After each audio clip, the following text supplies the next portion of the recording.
Hi, everyone.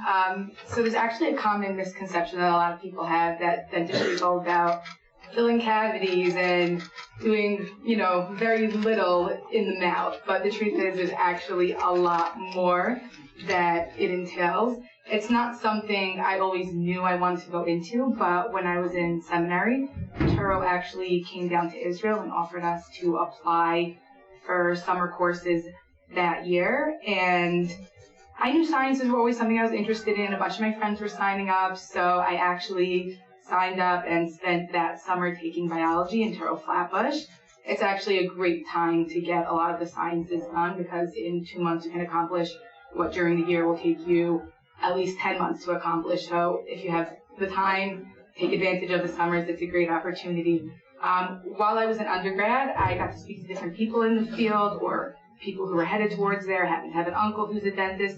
So gradually over time, I just started heading towards pre-dental. For undergraduate, you have to take science prerequisites. You don't necessarily need to have a degree in biology. I majored in psychology, but again, with all the required courses for dental school. After you get your bachelor's, you need to take the DAT, which is a dental admission test. So it consists of the sciences you took in your undergrad, along with some math and reading sections, which you need in order to apply to dental school. In addition, it's also very helpful to have hours shadowing, because they can write your recommendation letter when you apply, also because they do like to see on application that you have had some experience and exposure to the field a little bit before you apply. Dental school is 4 years. Most schools start in the fall. Touro actually starts in the summer, which is really nice because you get that first summer off after you complete your first year in dental school before beginning your second year. Most schools will just go straight through for 4 years through the summers, obviously with occasional holiday breaks and all that, but it's nice to have a break after you worked really hard that first year. So the first 2 years consist of academic courses. It's mainly in the sciences, but also obviously in the dental courses during that year. During those first 2 years, you'll spend a lot of time studying and in the simulation lab practicing on mannequins with fake teeth. It's a lot of fun. In your third year, you'll transition to clinicals. So in Touro, there's an on-site clinic, literally 1 floor down from where you spent your first 2 years in the classroom. And they provide the patients for you. They recruit them there, and they basically become your patients till you graduate or until their treatment is completed. After you graduate, if you're planning on staying in New York, you are required to do a residency for 1 year in a hospital setting.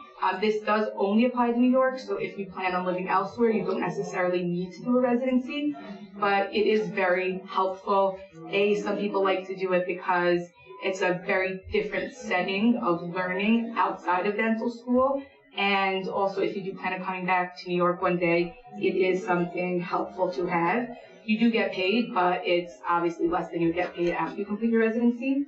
If you choose to specialize, you can take anywhere from 2 years for something like pediatrics to 4 to 6 years for something like oral surgery. Some specialties will anyways want you to have that 1 year of a general residency before you apply. So not everyone will necessarily specialize right out of dental school, but obviously the opportunity is always there for you. And in your third and fourth, you'll get exposure to these different specialties. For example, if someone needs an oral surgeon, so in the school we'll refer them to oral surgery clinic, where it's primarily students working on the patients. Obviously, the faculty, the oral surgeons are overseeing you, but you do really get hands-on experience and exposure to the field to see if it's something you might be interested in. The schooling's definitely challenging. You have to have motivation, you have to have good study habits. I found it's very helpful to have a friend to study with, to ask questions to. The nice part is, though, that first 2 years you spend studying, taking exams, and it's all books. But you really, when you get to your third year, you really get to put that all into practice. There are still obviously some courses that you need to take in your third and fourth year and board exams and all that, but it is a very different experience. If you speak to people in their first and second year versus their third and fourth year, you might even think they're in different programs, but it's the same thing, but it's a lot more exciting when you get to your third and fourth year. What I found, or what I do find appealing about the field, is the flexibility and opportunity it offers. You can get a job in a variety of settings: hospitals, clinics, private practice, even open your own practice one day if that's something you want. There's always room for growth, and you're constantly learning. There's always new technologies being developed, new materials. There's always new techniques you can learn from other people in the field. The average salary is about $180,000 a year. Obviously, that varies. If you specialize, it's also more.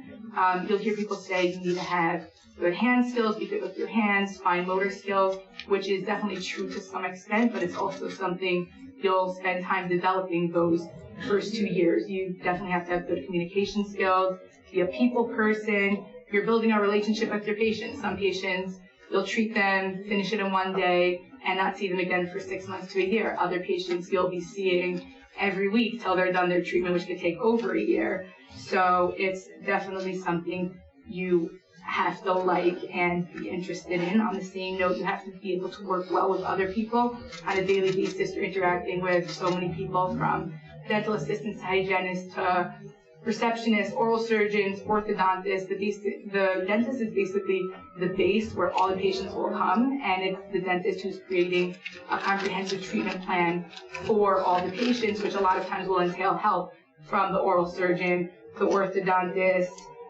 or any of the other specialties. What I love about it is that it always keeps you on your toes. Every patient that comes to you presents with a different challenge. Sometimes you don't even know what you're getting yourself into until you start drilling into that tooth. But it's something that always keeps you on your toes and keeps it exciting. So it requires you to make fast decisions, think on your feet, problem solve literally like as the patient is sitting in the chair. And at the end of the day, there's nothing more gratifying than a patient thanking you for getting them out of pain or restoring confidence again in their smile.